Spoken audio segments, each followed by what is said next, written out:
This interview is for information only and should not be considered as investment advice or a recommendation to buy shares in the company featured. Welcome to this Stock Box interview.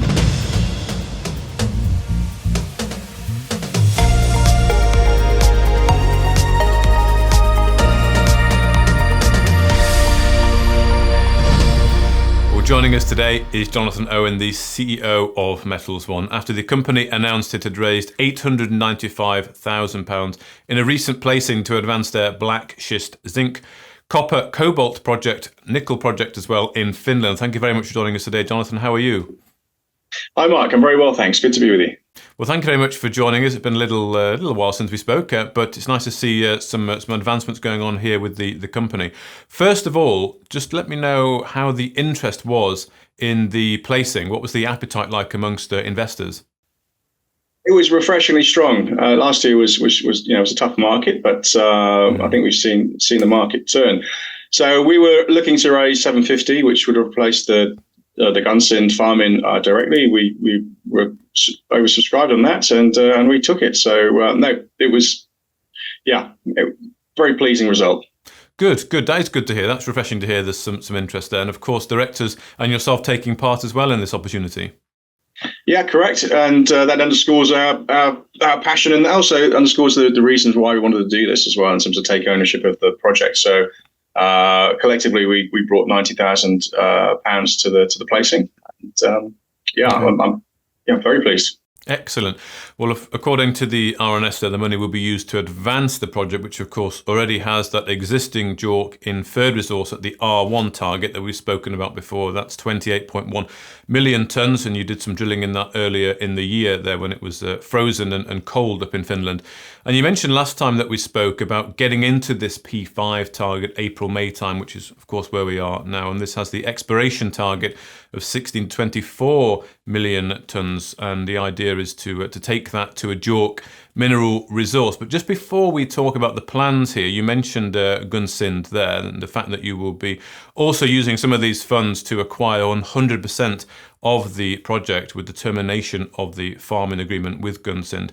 Could you perhaps just give a little bit of rationale behind the idea to do this and how this might work? Because I understand it can happen over 3 years. Yeah, correct. So actually, this is the primary reason for the placing. Okay. If you rewind back to our strategy update in February, we set out an accelerated roadmap to develop what we believe will be a real world-class tier one asset supplying critical minerals to the European market. As you said, we have the sizable 28 million tonnes already, and we quickly can see that we're going to potentially double that this year. So.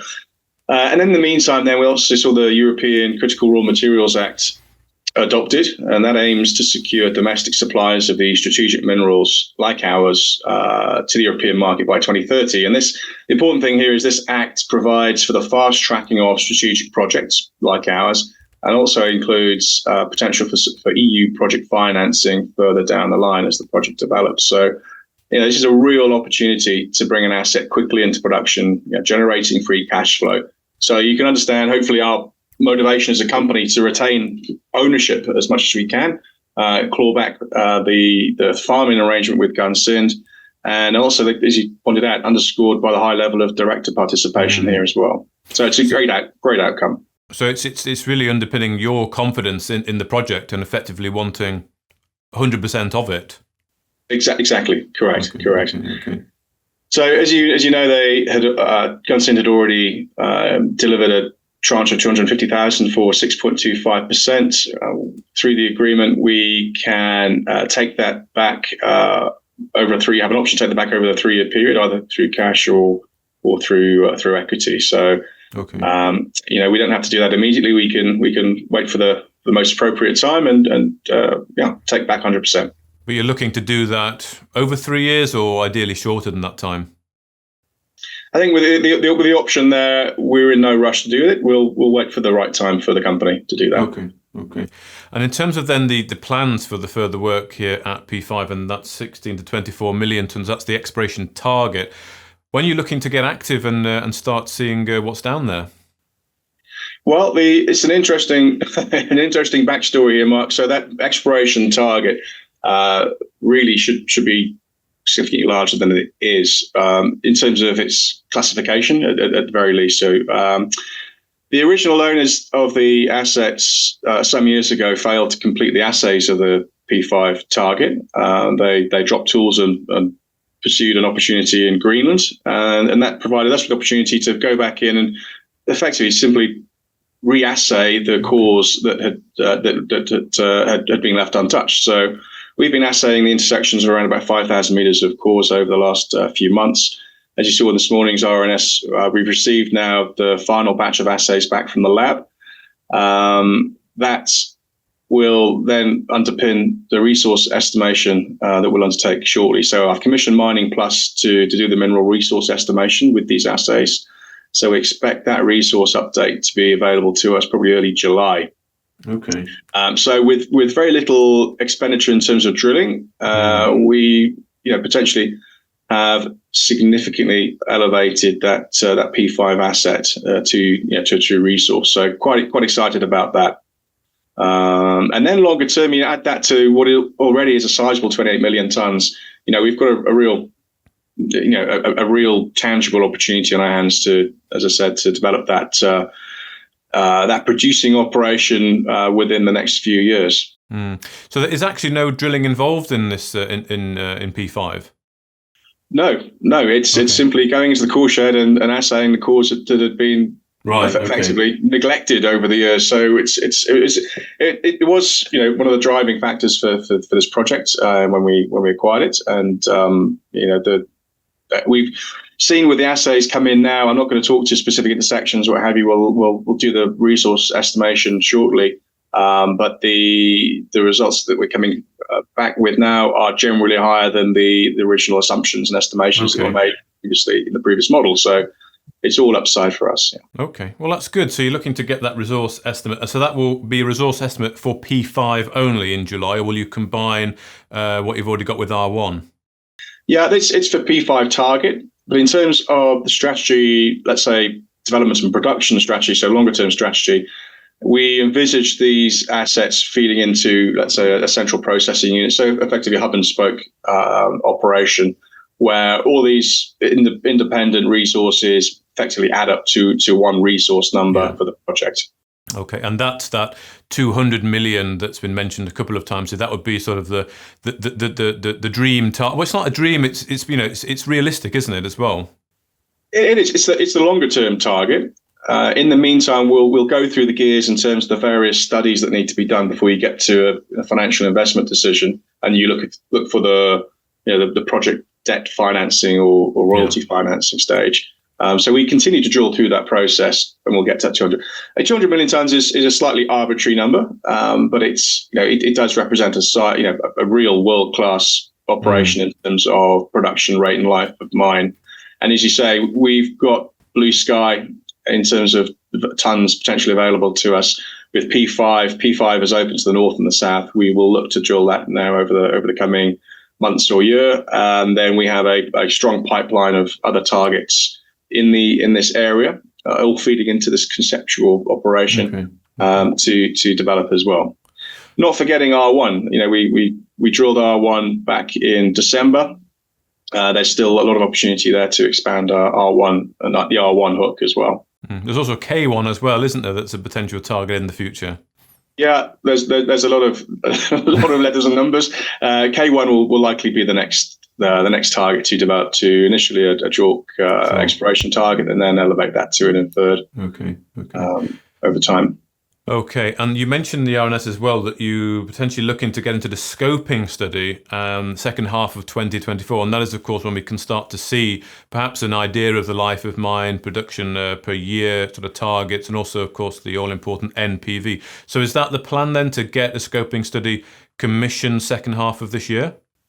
That's the plan. So we'll receive the mineral resource estimate in July. Of course, we'll work with Mining Plus through the process and see how they're getting on. If there are any gaps in that data model, any quick wins, for example, for drilling, which will significantly increase the volumes or the confidence levels in P5, I'm sure we'll go ahead and drill quite quickly, maybe August. If there's sufficient confidence levels and sufficient volumes in that resource estimate, I'd like to move as quickly as possible to the scoping study, and we'll look to get that really done probably by Q4, October, November this year. And as you say, that is the real proof of the pudding. That's when we see our first defendable NPV, IR, CapEx, etc. for this project. This is the point where you can reasonably start to attribute some of this value in the ground onto your balance sheet. Indeed, and the inflection point. It is an inflection point. It's a very important point in a miner's junior miner's exploration journey. There, you mentioned drilling in August. This would be additional drilling if required for the use of the scoping study. Correct. Okay, good. I know you said you might be looking January, February when it freezes again to look at the R1 extensions as well. But all being well, hopefully before then you've got that all-important scoping study. Just a couple of final questions, Jonathan. Just first of all, on the sort of potential here, just looking at the grade, sort of 0.19% nickel, 0.1 copper, 0.01 cobalt, and 0.38 zinc. So these are sort of low grade, but you're going for scale, aren't you? That's what you're going for here. You're copying that sort of Tel Vivara style mineralization. Correct. So significantly de-risked by Tel Vivara technically and economically. They've been generating 25-30% EBIT when nickel commodity prices have been on their knees. So they are truly a tier one, first quartile producer that generates free cash flow throughout the commodity cycle. We're looking to emulate that. The low grades are, it's not a focus, not an issue for us because of the ease of mining. It's shallow, easy, i.e. low cost mining, but it's also very easily processed in terms of retrieving metals from the ore body. So it's you can achieve yields of 99%. So 90% of the nickel will come out of the ore into solution and sold to market, compared to the traditional nickel sulfide operation where you might see a yield of 75%, for example, and much more expensive mining costs due to the terrain, hardness of the ore, etc. So it's low capex. We expect low capex, low cost operation with a product that will sell directly into the battery supply chain, as opposed to going off to a smelter or an intermediary process. Okay. And just a final thought, you mentioned about EU financing earlier, and we're hearing quite a lot about the EU's approach to securing critical commodities, certainly for the green economy. I know there's a big, not event, but a big consultation going on at the moment with various experts to how they can actually move in this space. And when the EU move, they do tend to move quite significantly. At what point do you perhaps think you might attract the interest, or maybe you could approach, or maybe those conversations are already starting a little bit? I mean, what are we thinking here in terms of when you might be able to wave that flag to the European Union? Yeah, we're already involved in the conversations with both the Critical Raw Materials Act team, and also there's various funds that have already been set up, such as the EU Battery Fund, 500 million euros fund, to support developing the battery supply chain. And unusually, historically, they tend not to move up to the raw material producers. This time they are. That shows you how important they see our sector. They tend to get involved, or will get involved at the point that you have that PEA completed. So you've got an idea of the project costings, project economics. So that's again the importance of getting this done as soon as we can, because it then accelerates our move towards that being a producer by 2029, 2030, in line with the EU benchmarks, and it opens up all those opportunities, project financing, etc. So excellent. There is a formal process to be recognised as a strategic project.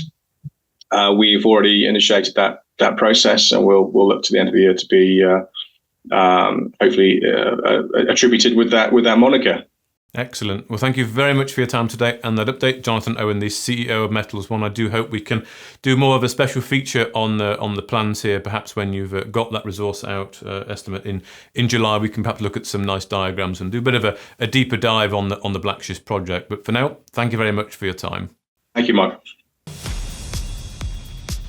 If you enjoyed this interview, then give us a thumbs up, a like or a retweet. Subscribe to us on YouTube or follow us on Twitter and hit that notification bell to be the first to know when we release new content. There's loads of great content on our website too, across all our programs at stockboxmedia.com. Thank you for watching.